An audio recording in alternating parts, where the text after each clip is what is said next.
perkenalkan, nama saya Baby Margaret Angelina Yue dengan NIM 859348943, program studi PGSD. Di sini saya akan membahas mengenai pilar-pilar pendidikan dan relevansinya di era digital. Yang pertama, makna pilar dalam konteks pendidikan sebagai dasar atau tiang penguat sistem pendidikan. Dalam konteks pendidikan, pilar bermakna fondasi utama atau tiang penyangga yang menopang dan mengarahkan sistem pendidikan agar berjalan efektif. Pilar-pilar ini berfungsi untuk membentuk karakter peserta didik secara utuh, membekali mereka dengan keterampilan, serta memastikan proses pembelajaran memiliki arah dan tujuan yang jelas. Dalam implementasinya, konsep pilar pendidikan biasanya terbagi menjadi beberapa pedoman utama. Yang pertama, 4 pilar pendidikan atau UNESCO. Dilansir dari 4 pilar pendidikan menurut UNESCO, terdapat 4 fondasi dasar yang digagas oleh UNESCO untuk pengembangan manusia seutuhnya. Yang pertama ada learning to know, atau belajar mengetahui. Berfokus pada penguasaan pengetahuan dan pemahaman, peserta didik didorong untuk belajar, mencari tahu, memahami, dan menggali informasi dari dunia di sekitarnya. Yang kedua, learning to do, atau belajar berbuat. Berfokus pada pengaplikasian ilmu, tidak hanya sekedar tahu, peserta didik juga harus dilatih agar mampu mempraktikkan teori dan keterampilan tersebut dalam dunia kerja serta kehidupan nyata. Yang ketiga, learning to live together atau belajar hidup bersama. Berfokus pada toleransi dan kolaborasi, peserta didik dibekali kemampuan untuk berinteraksi, menghargai keberagaman, dan bekerja sama dengan orang lain yang memiliki latar belakang yang berbeda. Yang keempat, learning to be atau belajar menjadi diri sendiri. Berfokus pada pembentukan kepribadian, peserta didik diarahkan untuk menemukan jati dirinya, kemandirian, tanggung jawab, dan potensi unik yang ada pada dirinya. Yang kedua, pilar pelaku utama pendidikan. Dilansir dari pilar juga dapat dimaknai sebagai 3 elemen subjek utama yang harus berdiri kokoh dan saling bersinergi dalam menyukseskan pendidikan. Yang pertama, sekolah atau guru berperan sebagai fasilitator dan pusat pendidikan formal.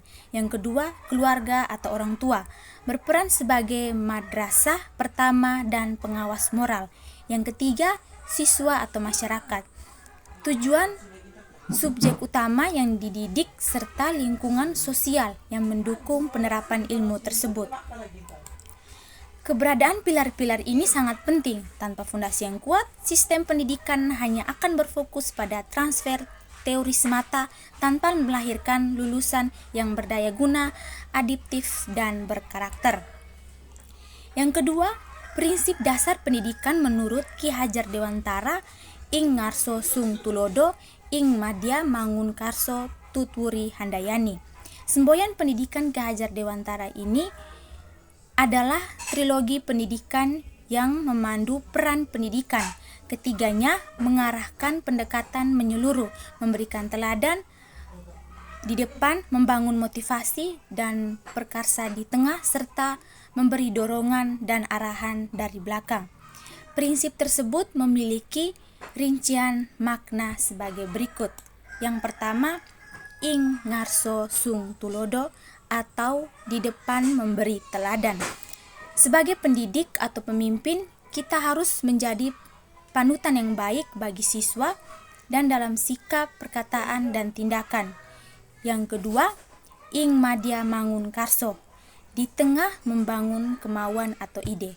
Pendidik harus mampu membersamai siswa, membangkitkan semangat dan memotivasi mereka untuk berkreasi serta menemukan ide-ide baru.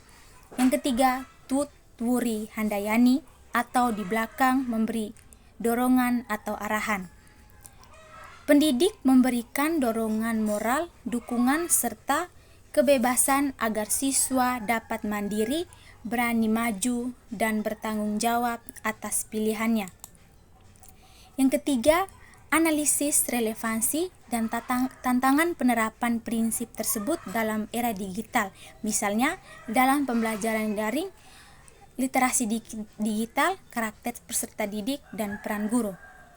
Penerapan prinsip pendidikan di era digital sangat relevan untuk mentransformasikan sistem pembelajaran. Namun, hal ini dihadapkan pada tantangan besar seperti kesenjangan akses teknologi, degradasi moral atau karakter, dan beban adaptasi pendidik. Berikut analisis komprehensif mengenai relevansi dan tantangannya. Yang pertama, relevansi dalam pembelajaran daring atau e-learning. Yang pertama, relevansi. Pembelajaran daring memungkinkan proses belajar yang fleksibel, tidak terbatas ruang dan waktu. Yang kedua, tantangan.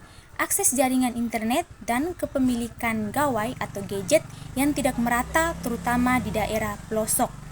Yang kedua, tantangan literasi digital. Yang pertama, relevansi. Literasi digital tidak hanya sekedar bisa menggunakan perangkat atau komputer maupun ponsel, tetapi juga mencakup kemampuan menyaring informasi atau kurasi. Yang kedua, tantangan. Peserta didik rentan terhadap paparan hoaks, misinformasi, dan berbagai bentuk kejahatan siber seperti phishing atau peretasan. Yang ketiga, pembentukan karakter peserta didik. Yang pertama, relevansi. Pemanfaatan teknologi harus diimbangi dengan pendidikan karakter untuk membangun empati, kejujuran, dan etika berkomunikasi di dunia digital atau netiquette. Yang kedua, tantangan. Meningkatkan kasus perundungan siber atau kecanduan gawai, menurunkan minat baca buku, dan hilangnya empati sosial akibat interaksi yang digantikan oleh layar. Yang keempat, peran guru. Yang pertama, relevansi. Guru kini bertransformasi dari sekedar penyampaian materi atau transmitter ilmu menjadi fasilitator, motivator sekaligus panutan bagi peserta didik di ruang digital. Yang kedua, tantangan. Guru dituntut untuk selalu menguasai perkembangan teknologi terbaru. Untuk mengatasi teknologi ini, diperlukan kolaborasi antara pemerintah dalam pemerataan infrastruktur, institusi pendidikan dalam memperbarui kurikulum, serta guru dan orang tua dalam memberikan pendampingan konsisten kepada siswa. Yang keempat, refleksi singkat tentang bagaimana pilar tersebut dapat menjawab persoalan pendidikan nasional saat ini. Pilar pendidikan seperti keluarga, sekolah, dan masyarakat atau 4 pilar UNESCO adalah kunci menjawab persoalan pendidikan saat ini. Sinergi ini menjamin pendidikan tidak hanya berfokus pada kecerdasan akademis, tetapi juga membentuk karakter dan keterampilan adaptif untuk mengatasi tantangan dunia modern yang dinamis. Refleksi ini mengimplementasikan pilar-pilar tersebut dapat menjawab tantangan nasional. Yang pertama, pilar keluarga dan masyarakat. Menjadi fondasi pendidikan karakter, keterampilan aktif orang tua dan lingkungan sosial membantu mengatasi krisis moral, membentuk budi pekerti, dan memastikan anak terdidik secara holistik. Yang kedua, pilar sekolah atau pendidik. Berfokus dari sekedar menghafal menjadi belajar untuk memahami dan belajar untuk melakukan. Ini menjawab tantangan kualitas lulusan agar lebih relevan dengan kebutuhan dunia kerja atau tuntutan zaman. Yang ketiga, pilar kemandirian siswa. Mendorong pelajar untuk terus menggali ilmu secara kritis dan kreatif sehingga mampu beradaptasi, berinovasi, dan memecahkan berbagai persoalan di masa depan. Penyelesaian ini, pilar-pilar ini juga dipresentasikan dalam kerangka kurikulum merdeka yang memberikan ruang fleksibilitas lebih besar bagi sekolah dan bagi guru. Sekian presentasi dari saya.